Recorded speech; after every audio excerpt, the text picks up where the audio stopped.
ನಮಸ್ಕಾರ ಸ್ನೇಹಿತರೆ, ಪರೀಕ್ಷಾ ತಯಾರಿ ಯೂಟ್ಯೂಬ್ ಚಾನಲ್ಗೆ ಸ್ವಾಗತ. ನೀವು ಕೂಡ FTA ಹಾಗೆ STA ಎಕ್ಸಾಮ್ಸ್ಗೆ ಪ್ರಿಪ್ರೇಷನ್ಸ್ನ ಸ್ಟಾರ್ಟ್ ಮಾಡಬೇಕು ಅಂತ ಅಂದ್ಕೊಂಡಿದ್ದೀರಾ? ಹಾಗಾದರೆ ಇವತ್ತಿನ ವಿಡಿಯೋ ನಿಮಗಾಗಿ. ಈ ವಿಡಿಯೋದಲ್ಲಿ ನಾವು ಸಂಪೂರ್ಣ ಸಿಲೆಬಸ್ ಬಗ್ಗೆ ಮಾತಾಡೋಣ. ಯಾವ್ಯಾವ ವಿಷಯವನ್ನು ಓದಬೇಕು, ಯಾವ್ಯಾವ ಬುಕ್ಸ್ನ ಪ್ರಿಫರ್ ಮಾಡಬೇಕು, ಹೇಗೆ ತಯಾರಿಯನ್ನು ಶುರು ಮಾಡಬೇಕು ಎಲ್ಲದನ್ನು ಕ್ಲಿಯರ್ ಆಗಿ ನೋಡೋಣ. ಮೊದಲು ಎಕ್ಸಾಮ್ ಸ್ಟ್ರಕ್ಚರ್ನ ನೋಡೋದಾದರೆ 3 ಪೇಪರ್ಗಳಿರುತ್ತೆ. ಮೊದಲನೇದು ಕಡ್ಡಾಯ ಕನ್ನಡ, GK ಮತ್ತು ಕಮ್ಯುನಿಕೇಷನ್ನು. ಹಾಗಾದರೆ ಕಡ್ಡಾಯ ಕನ್ನಡನ ಎಲ್ಲರೂ ಬರಿಬೇಕಾ ಅಂತ ಅಂದರೆ ಇಲ್ಲ. ಯಾರೆಲ್ಲ SSLC ಅಥವಾ ತತ್ಸಮಾನ ವಿದ್ಯಾರ್ಹತೆಯಲ್ಲಿ ಕನ್ನಡವನ್ನು ಪ್ರಥಮ ಅಥವಾ ದ್ವಿತೀಯ ಭಾಷೆಯನ್ನಾಗಿ ಓದಿರ್ತಾರೆ ಅಂಥವರು, ಅಥವಾ ಪರೀಕ್ಷಾ ಪ್ರಾಧಿಕಾರದವರು ನಡೆಸಿದಂತಹ ಕಂಪಲ್ಸರಿ ಕನ್ನಡ ಪರೀಕ್ಷೆಯಲ್ಲಿ ಉತ್ತೀರ್ಣ ಆಗಿರ್ತಾರೆ ಅಂಥವರು ಈ ಕಡ್ಡಾಯ ಕನ್ನಡ ಪರೀಕ್ಷೆಯನ್ನು ಬರೆಯುವಂತಹ ಅವಶ್ಯಕತೆ ಇರೋದಿಲ್ಲ. ಈ ಪೇಪರ್ ಬೇಸಿಕಲಿ ನಿಮ್ಮ ಲ್ಯಾಂಗ್ವೇಜ್ ನಾಲೆಡ್ಜ್ನ ಚೆಕ್ ಮಾಡೋಕ್ಕೆ ಅಂತಲೇ ಇರುತ್ತೆ. ಅಂದರೆ ನೀವು ಸರಿಯಾಗಿ ಕನ್ನಡವನ್ನು ಓದೋ ಸಾಮರ್ಥ್ಯ ಇದೆಯಾ, ಬರೆಯೋ ಸಾಮರ್ಥ್ಯ ಇದೆಯಾ ಅಂತ ಗೊತ್ತಾಗೋದು ಈ ಪೇಪರ್ನಲ್ಲಿ. ಇನ್ನು ಎರಡನೇ ಪೇಪರ್ GK. ಇದು ಬಹುತೇಕ ಮೇನ್ ಪೇಪರ್ ಅಂತಲೇ ಹೇಳ್ಬೋದು, ಯಾಕೆಂದರೆ ಇಲ್ಲಿ ಹೆಚ್ಚಿಗೆ ಮಾರ್ಕ್ಸನ್ನು ನೀವು ಸ್ಕೋರ್ ಮಾಡ್ಬೋದು. ಇನ್ನು ಮೂರನೇ ಪೇಪರ್ ಕಮ್ಯುನಿಕೇಷನ್ನು. ಇದು ಲ್ಯಾಂಗ್ವೇಜ್ ಮತ್ತು ಕಂಪ್ಯೂಟರ್ ಬೇಸಿಕ್ಸ್ ಕವರ್ ಮಾಡುತ್ತೆ. ಅಂದರೆ ಕನ್ನಡ ಇರ್ಬೋದು, ಇಂಗ್ಲೀಷ್ ಲ್ಯಾಂಗ್ವೇಜ್ ಇರುತ್ತೆ, ಹಾಗೆ ಕಂಪ್ಯೂಟರ್ ನಾಲೆಡ್ಜ್ ಎಲ್ಲದೂ ಮಿಕ್ಸ್ ಆಗಿರುತ್ತೆ ಈ ಪೇಪರಲ್ಲಿ.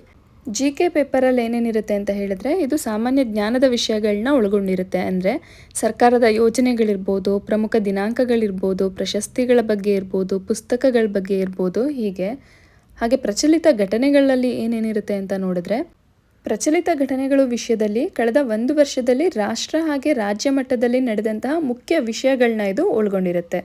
ಭೂಗೋಳಶಾಸ್ತ್ರದ ವಿಷಯದಲ್ಲಿ ನೀವು ಕರ್ನಾಟಕ ಮತ್ತು ಭಾರತದ ಜಿಯೋಗ್ರಫಿ ಬಗ್ಗೆ ತಿಳ್ಕೊಳ್ಬೇಕಾಗುತ್ತೆ. ಅಂದರೆ ನದಿಗಳಿರ್ಬೋದು, ಬೆಟ್ಟಗಳ ಬಗ್ಗೆ ಇರ್ಬೋದು, ಹವಾಮಾನ ಇರ್ಬೋದು, ಕೃಷಿ ಇರ್ಬೋದು, ಹೀಗೆ ಭಾರತದ ಜಿಯೋಗ್ರಫಿನೂ ಓದಬೇಕಾಗುತ್ತೆ, ಹಾಗೆ ಕರ್ನಾಟಕದ ಜಿಯೋಗ್ರಫಿನ ಕೂಡ ಓದಬೇಕಾಗುತ್ತೆ.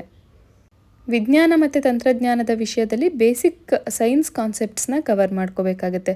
ಡಿಸ್ಕವರೀಸ್ ಇರ್ಬೋದು, ಇಂಡಿಯನ್ ಸೈಂಟಿಸ್ಟ್ಸ್ ಬಗ್ಗೆ ಇರ್ಬೋದು, ಅಥವಾ ಹೊಸ ಆವಿಷ್ಕಾರಗಳ ಬಗ್ಗೆ ಇರ್ಬೋದು, ಹೀಗೆ ಈ ಎಲ್ಲ ವಿಷಯಗಳು ವಿಜ್ಞಾನ ಮತ್ತು ತಂತ್ರಜ್ಞಾನ ವಿಷಯದಲ್ಲಿ ಕವರ್ ಆಗುತ್ತೆ. ಇನ್ನು ಹಿಸ್ಟ್ರಿ ಟಾಪಿಕ್ಕಿಗೆ ಬಂದರೆ ನೀವು ಭಾರತದ ಇತಿಹಾಸವನ್ನು ಓದಬೇಕಾಗುತ್ತೆ, ಹಾಗೆ ಕರ್ನಾಟಕದ ಇತಿಹಾಸವನ್ನು ಕೂಡ ಓದಬೇಕಾಗುತ್ತೆ. ಸ್ವತಂತ್ರ ಹೋರಾಟದ ಬಗ್ಗೆ ಇರ್ಬೋದು, ಕರ್ನಾಟಕದ ರಾಜವಂಶಗಳ ಬಗ್ಗೆ ಇರ್ಬೋದು, ಪ್ರಮುಖ ಯೋಧರುಗಳ ಬಗ್ಗೆ ಇರ್ಬೋದು, ಸಂಸ್ಕೃತಿಯ ಬಗ್ಗೆ ಇರ್ಬೋದು, ಈ ಎಲ್ಲ ಟಾಪಿಕ್ಸ್ನ ಇತಿಹಾಸದಲ್ಲಿ ನೀವು ಕವರ್ ಮಾಡಬೇಕಾಗುತ್ತೆ. ಇನ್ನು ಸಂವಿಧಾನದಲ್ಲಿ ಭಾರತದ ಸಂವಿಧಾನದ ಬಗ್ಗೆ ನೀವು ಕಂಪ್ಲೀಟಾಗಿ ಓದಬೇಕಾಗುತ್ತೆ. ಸಂವಿಧಾನದ ಮೂಲ ಅಂಶಗಳಿರ್ಬೋದು, fundamental rights, duties, parliament structure ಇರ್ಬೋದು, CM, ಗವರ್ನರ್, ಪಂಚಾಯತ್ ರಾಜ್ ವ್ಯವಸ್ಥೆ ಇರ್ಬೋದು, ಇದೆಲ್ಲದ್ರ ಬಗ್ಗೆನೂ ನೀವು ಓದಬೇಕಾಗುತ್ತೆ. ನಿಮಗೆ ಸಿಲೆಬಸ್ನ ನೋಡಿದ್ರೆ ತುಂಬ ದೊಡ್ಡದಾಗಿ ಅನ್ನಿಸ್ಬೋದು, ಆದರೆ ಡೈಲಿ ಪ್ರಾಕ್ಟೀಸ್ ಮಾಡಿದ್ರೆ ನಿಮಗೆ ತುಂಬ ಈಸಿಯಾಗಿ ಎಲ್ಲ ವಿಷಯಗಳನ್ನ ಕವರ್ ಮಾಡ್ಬೋದು. ಇದಿಷ್ಟೇ ಅಲ್ಲ, GK ಪೇಪರ್ನಲ್ಲಿ ಇನ್ನಷ್ಟು ಟಾಪಿಕ್ಗಳನ್ನ ಆ್ಯಡ್ ಮಾಡಿದ್ದಾರೆ. ಭಾರತ ಮತ್ತು ಕರ್ನಾಟಕದ ಆರ್ಥಿಕತೆ ಬಗ್ಗೆ ನೀವು ಓದಬೇಕಾಗುತ್ತೆ. ಸರ್ಕಾರದ ಯೋಜನೆಗಳು, ಬಜೆಟ್ಟು, ಗ್ರಾಮೀಣಾಭಿವೃದ್ಧಿ, ಈ ಥರ ವಿಷಯಗಳನ್ನ ಕವರ್ ಮಾಡಬೇಕಾಗುತ್ತೆ. ಇನ್ನು ಮಾನಸಿಕ ಸಾಮರ್ಥ್ಯ, ರೀಸನಿಂಗ್ ಬಗ್ಗೆ ನೋಡಿದ್ರೆ ಇದರಲ್ಲಿ ನಂಬರ್ ಸೀರೀಸ್ ಇರ್ಬೋದು, ಕೋಡಿಂಗ್, ಡಿಕೋಡಿಂಗ್ ಇರ್ಬೋದು, ಪಝಲ್ಸ್ ಟೈಪ್ ಆಫ್ ಕ್ವಶನ್ಸ್ ಇರ್ಬೋದು, ಡೈರೆಕ್ಷನ್ಸ್ ಬಗ್ಗೆ ಇರ್ಬೋದು, ಈ ಥರ ರೆಗ್ಯುಲರ್ ಪ್ರಾಕ್ಟೀಸ್ ಮಾಡಿದ್ರೆ ನೀವು ತುಂಬ ಈಸಿಯಾಗಿ ಮಾನಸಿಕ ಸಾಮರ್ಥ್ಯ ವಿಷಯದಲ್ಲಿ ಸ್ಕೋರ್ ಮಾಡ್ಕೊಳ್ಬೋದು. ಇನ್ನು ಪಂಚಾಯತ್ ರಾಜ್ ಮತ್ತು ಸಹಕಾರಿ ಸಂಘಗಳ ಬಗ್ಗೆನೂ ಕೂಡ ಕ್ವಶನ್ಗಳನ್ನ ಕೇಳ್ತಾರೆ. ಅದರಲ್ಲಿ ಗ್ರಾಮ ಪಂಚಾಯತ್ ರಚನೆ ಬಗ್ಗೆ, ಕಾರ್ಯಗಳ ಬಗ್ಗೆ, ಹಾಗೆ ಸಹಕಾರ ಸಂಘಗಳ ಪಾತ್ರಗಳ ಬಗ್ಗೆ ಕ್ವಶನ್ಸ್ಗಳನ್ನ ನೀವು ಎಕ್ಸ್ಪೆಕ್ಟ್ ಮಾಡ್ಬೋದು. ಭೂ ಸುಧಾರಣೆಯ ಬಗ್ಗೆ ಕೂಡ ನೀವು ಓದಬೇಕಾಗುತ್ತೆ. ಅದರಲ್ಲಿ ಕರ್ನಾಟಕ ಲ್ಯಾಂಡ್ ರಿಫಾರ್ಮ್ಸ್ ಇರ್ಬೋದು, ಟೆನೆನ್ಸಿ ಲಾ ಇರ್ಬೋದು, ಈ ಥರ ಹಲವಾರು ವಿಷಯಗಳಿದೆ. ಇದೆಲ್ಲದನ್ನು ನೀವು ಕವರ್ ಮಾಡಬೇಕಾಗುತ್ತೆ. GK ಪೇಪರ್ನಲ್ಲಿ ರೀಸನಿಂಗ್ ಟಾಪಿಕ್ ಇದೆಯಲ್ಲ, ಅದನ್ನು ನೀವು ಡೈಲಿ ಪ್ರಾಕ್ಟೀಸ್ ಮಾಡಿದ್ರೆ ಸ್ವಲ್ಪ ಈಸಿಯಾಗಿ ಸ್ಕೋರ್ ಮಾಡ್ಬೋದು. ಕಮ್ಯುನಿಕೇಷನ್ ಪೇಪರ್ ಬಗ್ಗೆ ಹೇಳಬೇಕು ಅಂತ ಅಂದರೆ ಈಸಿ ಆ್ಯಂಡ್ ಸ್ಕೋರಿಂಗ್ ಪೇಪರ್ ಅಂತ ಹೇಳ್ಬೋದು. ಇದರಲ್ಲಿ 3 ವಿಭಾಗಗಳಿರುತ್ತೆ: ಕನ್ನಡ, ಇಂಗ್ಲೀಷ್ ಮತ್ತು ಕಂಪ್ಯೂಟರ್.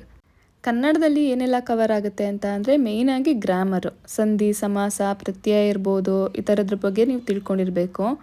ಮತ್ತು ಕೆಲವೊಂದು ಪದಗಳನ್ನ ಕೊಟ್ಬಿಟ್ಟು ಅದರಲ್ಲಿ ಸರಿಯಾಗಿರೋದನ್ನು ಆರಿಸಿ ಅಂತ ಹೇಳ್ಬೋದು. ವಾಕ್ಯ ರಚನೆಯನ್ನು ಮಾಡೋದಕ್ಕೆ ಹೇಳ್ಬೋದು. ಒಂದು ಪ್ಯಾರಾಗ್ರಾಫ್ನ ಕೊಟ್ಬಿಟ್ಟು ಅದನ್ನು ಓದಿ ಅರ್ಥ ಮಾಡಿಕೊಂಡು ಅದರ ಮೇಲೆ ಕೇಳುವಂತಹ ಪ್ರಶ್ನೆಗಳಿಗೆ ಉತ್ತರವನ್ನು ಕೊಡಬೇಕು ಅನ್ನೋ ಥರ ಪ್ರಶ್ನೆಗಳಿರ್ಬೋದು. ಇದರಲ್ಲಿ ಓದುವ ಮತ್ತು ಅರ್ಥ ಮಾಡ್ಕೊಳ್ಳುವಂತಹ ಸಾಮರ್ಥ್ಯವನ್ನು ನೋಡೋದಕ್ಕೆ ಈ ಥರ ಪ್ರಶ್ನೆಗಳನ್ನ ಕೇಳಿರ್ತಾರೆ. ನುಡಿಗಟ್ಟುಗಳನ್ನ ಕೇಳ್ಬೋದು, ಗಾದೆಗಳನ್ನ ಕೇಳ್ಬೋದು. ಇದಷ್ಟೇ ಅಲ್ಲದೆ ಕನ್ನಡದ ಸಾಹಿತ್ಯದ ಬಗ್ಗೆ ಜ್ಞಾನನೂ ಕೂಡ ಇರಬೇಕಾಗುತ್ತೆ. ಅಂದರೆ ಪ್ರಸಿದ್ಧ ಕವಿಗಳ ಬಗ್ಗೆ, ಲೇಖಕರು, ಅವರ ಕೃತಿಗಳಿರ್ಬೋದು, ಅವರಿಗೆ ಬಂದಂಥ ಪ್ರಶಸ್ತಿಗಳ ಬಗ್ಗೆ ಕೇಳ್ಬೋದು. ಇನ್ನು ಇಂಗ್ಲೀಷ್ ವಿಷಯದಲ್ಲಿ ಬೇಸಿಕ್ ಗ್ರಾಮರ್ನ ಕೇಳ್ತಾರೆ. ಅಂದರೆ ಟೆನ್ಸಸ್, ವೊಕ್ಯಾಬ್ಯುಲರಿ, ಸೆಂಟೆನ್ಸ್ ಕರೆಕ್ಷನ್, ಹೀಗೆ ಕಂಪ್ಯೂಟರ್ ಟಾಪಿಕ್ನ ನೋಡೋದಾದರೆ ಬೇಸಿಕ್ಸ್ ಇರುತ್ತೆ. ಅಂದರೆ MS ಆಫೀಸ್ ಬಗ್ಗೆ ಕೇಳ್ಬೋದು, internet usage, email, file management. ಹೀಗೆ ಸಿಂಪಲ್ ಕ್ವಶನ್ಸ್ ಇರುತ್ತೆ. ಆದರೆ ಪ್ರತಿಯೊಂದು ಟಾಪಿಕ್ನ ಕವರ್ ಮಾಡೋದು ತುಂಬಾ ಇಂಪಾರ್ಟೆಂಟ್. ಸಿಲೆಬಸ್ನ ನೋಡಾದಮೇಲೆ ಎಲ್ಲರೂ ಕೇಳೋ ಮೇನ್ ಕ್ವಶನ್ ಏನು ಓದಬೇಕು. ಅದಕ್ಕೆ ಸಿಂಪಲ್ ಆನ್ಸರು 6ನೇ ತರಗತಿಯಿಂದ 10ನೇ ತರಗತಿಯವರೆಗಿನ ಟೆಕ್ಸ್ಟ್ ಬುಕ್ಗಳನ್ನ ಓದಿ. ಅದರಲ್ಲೂ ವಿಶೇಷವಾಗಿ ಹಿಸ್ಟ್ರಿ, ಜಿಯೋಗ್ರಫಿ, ಪೊಲಿಟಿಕಲ್ ಸೈನ್ಸ್ ಸಬ್ಜೆಕ್ಟ್ಸ್ಗಳಿಗೆ ಟೆಕ್ಸ್ಟ್ ಬುಕ್ನ ಓದೋದನ್ನು ಅಂತೂ ಮಿಸ್ ಮಾಡಲೇಬೇಡಿ. ಪ್ರೀವಿಯಸ್ ಇಯರ್ ಕ್ವಶನ್ ಪೇಪರ್ಸ್ಗಳನ್ನ ನೋಡಿ ಯಾವ್ಯಾವ ರೀತಿಯ ಪ್ರಶ್ನೆ ಬರುತ್ತೆ ಅಂತ ಒಂದು ಪ್ಯಾಟ್ರನ್ ನಿಮಗೆ ಗೊತ್ತಾಗುತ್ತೆ. ಡೈಲಿ ನ್ಯೂಸ್ ಪೇಪರ್ನ ಓದಿ. ಇದು ನಿಮಗೆ ಕರೆಂಟ್ ಅಫೇರ್ಸ್ನ ತಿಳ್ಕೊಳ್ಳೋದಕ್ಕೆ ಕೂಡ ಹೆಲ್ಪ್ ಆಗುತ್ತೆ. ಡೈಲಿ ನ್ಯೂಸ್ ಪೇಪರ್ನ ಓದ್ಕೊಂಡು ಒಂದು ನೋಟ್ ಮಾಡ್ತಾ ಹೋಗಿ. ನಿಮಗೆ ರಿವಿಷನ್ಗೆ ತುಂಬಾ ಹೆಲ್ಪ್ ಆಗುತ್ತೆ ನೋಟ್ ಮಾಡಿದ್ರೆ. ಸಿಲೆಬಸ್ ನೋಡಿದ್ರೆ ತುಂಬ ಜಾಸ್ತಿ ಅಂತ ಅನ್ನಿಸ್ಬೋದು. ಆದರೆ ಡೈಲಿ ಒಂದು ಟೈಮ್ ಟೇಬಲ್ ಹಾಕ್ಕೊಂಡು ಕನ್ಸಿಸ್ಟೆಂಟಾಗಿ ಓದ್ತಾ ಹೋದರೆ ಬೇಗನೆ ಸಿಲೆಬಸ್ ಎಲ್ಲ ಕವರ್ ಮಾಡ್ಬೋದು. ಪ್ರೀವಿಯಸ್ ಇಯರ್ ಕ್ವಶನ್ ಪೇಪರ್ಸ್ನ ಸಾಲ್ವ್ ಮಾಡ್ತಾ ಹೋಗಿ. ನಿಮ್ಮದು ಏನು ಮಿಸ್ಟೇಕ್ಸ್ ಇದೆ ಅದನ್ನು ನೋಟ್ ಮಾಡ್ಕೊಳ್ಳಿ. ಅದು ನಿಮ್ಮ ಕಾನ್ಫಿಡೆನ್ಸ್ನ ಬಿಲ್ಡ್ ಮಾಡುತ್ತೆ. ಮುಂದಿನ ವಿಡಿಯೋದಲ್ಲಿ ನಾವು ಸಬ್ಜೆಕ್ಟ್ ವೈಸ್ ಸ್ಟಡಿ ಪ್ಲ್ಯಾನನ್ನು ನೋಡೋಣ. ವಿಡಿಯೋ ಉಪಯುಕ್ತ ಅಂತ ಅನಿಸಿದ್ರೆ ಲೈಕ್ ಮಾಡಿ, ಶೇರ್ ಮಾಡಿ. ಹಾಗೆ ಪರೀಕ್ಷಾ ತಯಾರಿ ಯೂಟ್ಯೂಬ್ ಚಾನಲ್ಗೆ ಸಬ್ಸ್ಕ್ರೈಬ್ ಮಾಡೋದನ್ನು ಮರಿಬೇಡಿ. ಧನ್ಯವಾದಗಳು. ಮುಂದಿನ ವಿಡಿಯೋದಲ್ಲಿ ಮತ್ತೆ ಸಿಗೋಣ.